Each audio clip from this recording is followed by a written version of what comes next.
Então, a nossa videoaula dessa semana vai começar com um movimento uniformemente variado, ou seja, a continuação dos exercícios que estão lá na apostila de vocês. Então, dando sequência, movimento uniformemente variado, tem uns exercícios para vocês fazerem. Alguns a gente já tinha começado e alguns ficaram para serem feitos. Então eu coloquei aqui, o número 1, que é o do corredor. Tá até aqui falando que um corredor para fins de recordes mundiais numa prova de 100 metros não são considerados vento favorável, vento contrário. E queria saber então, em 10 segundos, qual era a diferença que teria se ele tivesse um vento favorável com velocidade de 2 metros por segundo ao quadrado. Então, que você vai fazer? Dividir distância pelo tempo. Então tem ali o valor do tempo e o valor da distância, que são 100 metros, né? Eu tenho no item 2, uma figura e vai formar um triângulo. Para que isso vai ser útil para a gente? Considere o gráfico abaixo e responda. Como se calcula usando o gráfico velocidade vezes tempo o espaço a ser percorrido por um corpo em movimento variado desde um instante t até um instante t2? Então, você pode achar sempre que tiver figuras desse tipo pela área. Então, até foi colocada aí a distância que o corpo percorrido é dado pela área sob o gráfico V vezes T ou V por T. No B, ele quer, a figura desse exercício mostra o gráfico V vezes T para o movimento de um automóvel. Esse movimento é uniforme? Sim, ele tem algumas coisas meio parecidas, só que a minha velocidade vai caindo. Então, ela não tem uma velocidade média padrão. Ela cai, então ele é uniformemente variado. Então você vai colocar que aquele movimento não é uniforme e ele é uniformemente variado. No item C é para você achar então, a área da figura. Então você vai fazer base vezes altura e dividir por 2. Lembrando lá, a base tem 4, que vai de 0 a 4 e a altura vai de 0 a 10. No 3, é a mesma coisa. Você tem um gráfico para achar a área da figura. Dessa vez, Arnaldo e Batista disputam uma corrida de longa distância. O gráfico das velocidades dos dois atletas permaneceu no primeiro minuto da corrida e é mostrado na figura. Então o que vocês vão fazer, achar a área dessa figura. Então até já comecei aí, falta só terminar o item B.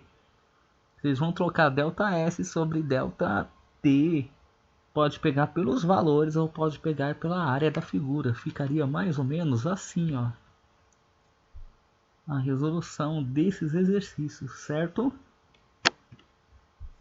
No 4, a gente tem um motorista que trafega por uma avenida reta, 54 km por hora, quando percebe a luz amarela de um semáforo à sua frente e ele resolve frear. Lembra que na prova teve um bem parecido com esse. Então o que eu preciso fazer primeiro? Transformar o quilômetros por hora em metros por segundo. Então eu vou dividir por 3,6. Após isso, eu vou usar duas fórmulas das que a gente já viu, que é a função horária das posições e a função horária da velocidade. Então, vou trocar os valores que eu tenho aí, o 108, que é a distância, o 15, que é a nossa velocidade agora, depois de ter transformado ela, o tempo, que são 6 segundos, e eu vou trocar naquela equação maior lá que a gente viu nas nossas aulas e vou resolver essa equação e descobrir qual é o valor da aceleração. Após achar, eu vou lá e troco na fórmula mais simples, que é a da velocidade.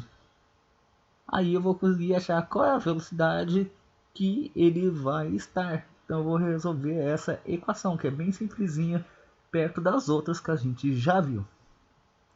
No item 5, tem dois carros em movimento retilíneo acelerado e eles cruzam em um mesmo ponto. Toda vez que tiver dois carros que tiverem para cruzar, que tiverem para ultrapassar, que tiverem para encontrar ou que tiverem que você queiram medir alguma coisa em relação ao outro, quando ele vai abrir 100 metros, vai faltar 50 para chegar ao outro, eu sempre vou precisar de duas coisas. Vou precisar montar uma equação em função de S e depois eu tenho que igualar S igual a S quando eles têm que se encontrar. Se eles ainda não se encontraram ou vão encontrar daqui a alguns quilômetros, eu tiro a diferença dos dois e coloco esse valor. Do contrário, eu coloco S igual a S, pego as duas equações que eu montei e vou organizar os meus dados como tá aí para vocês fazerem. Mais ou menos vai ficar assim, ó. Certo? O próximo item que a gente tem no set, ó, o nosso gráfico forma de novo figuras, no caso retângulos A e B, e você vai achar a área desses retângulos igual a gente fez lá no anterior, para a gente poder achar a velocidade média. Então vou somar os dois retângulos e dividir pelo tempo. Vocês vão fazer isso aí. Na 8, correr uma maratona requer preparo físico e determinação. Aí, ó, o que foi colocado aí para vocês? Aí colocou uma velocidade de 10,8 km por hora e, é, e posteriormente a 7,2 km por hora. O item A já está respondido, não precisa mais responder. No B, para você terminar para responder ele, o que você vai precisar? Ele quer que você ache o A, que é a aceleração. Transforma o 10,8 em metros por segundo, já que o atleta vai percorrer 3 metros. Então se transforma ele e depois substitui na sua conta. No 9, vocês viram que é uma questão de alternativa e tem 3 valores. Por isso que a gente vai ter que fazer uma etapa, uma segunda etapa e uma terceira etapa. E pode ver aí, ó, que eu já até montei as equações. Falta você terminar e substituir os valores nelas. Tem até algumas coisas aí. Mais ou menos ela vai ter que ficar desse jeito aqui, ó. A partir do exercício 10, a gente vai lidar com queda livre e movimento vertical. Qual a diferença do vertical para o horizontal? É que no vertical você vai trocar o delta S ou os S por H. Lembrando lá em matemática que altura sempre é simbolizado por H. Aí, ó, você vê aí que você vai ter um marceneiro está trabalhando na cobertura de um edifício. Por descuido, o martelo de massa 300 gramas escapa de sua mão e cai verticalmente. Para você calcular, o que você vai fazer? Vai usar a função das velocidades. E depois, para achar a altura, você usa a equação de Torricelli, que é mais uma das que a gente viu na nossa aula. Lembram lá que são 3 que a gente viu. No 11, são 3 bolinhas que são deixadas cair verticalmente. E 2 vão chegar simultâneo e uma vai chegar primeiro, que no caso é de alumínio. Aí para vocês nem precisa realizar essas contas ou essa explicação. Mas no caso eu coloquei para vocês saberem. Você sabe que tem 2 que são iguais de velocidade, já que elas chegaram iguais, e uma que chegou antes. Só para dizer quem é maior ou quem é igual. No próximo item 12, de novo a história das bolinhas, só que agora ele quer os cálculos. Então, para calcular, é as mesmas equações que a gente viu, a diferença é que o H vai aparecer no lugar do S. Então, como vocês podem ver aí, ó, tá montadas as equações, falta apenas terminá-las e responder os valores finais. Aí eu já deixei mais ou menos preparada. Então aí quem tiver dúvida, dá uma olhadinha que vai ter que ficar mais ou menos assim, ó.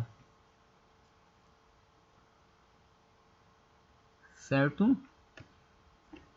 O 13 é um gráfico que você vai dizer Enquanto espera um ônibus, um garoto fica brincando de lançar uma bolinha de tênis para cima e segura com a sua mão. E ele quer saber qual é dos gráficos que melhor representa esse movimento de subida e descida da bolinha. É uma coisa que a gente vai ter como padrão. Todo objeto que a gente lançar verticalmente, ou seja, lançar para cima, a velocidade dele vai diminuir até ela chegar a zero e ele vai começar a descer. E a gente vai simbolizar a velocidade subindo como positiva e descendo como negativa. Então a gente já sabe, ó, que a velocidade vai sair positiva e vai chegar negativa. Ou vice-versa. Você também pode ter como padrão o contrário também, se você quiser, já que positivo e negativo é apenas para indicação de posicionamento. O único gráfico aí, ó, que tem essa variação na velocidade que sai de positivo para negativo é o 1. Então ali tem a conta, tudo, mas nem necessariamente precisaria da conta. Mas por um desencargo tem aí, ó, do lado, caso você queiram calcular o valor. E essas são as fórmulas que a gente vai ver esse ano. Então mais para frente a gente vai comentar sobre elas. Não precisa decorar fórmulas, apenas consultá-las quando for necessário. Se alguém tiver dúvida, pode estar perguntando.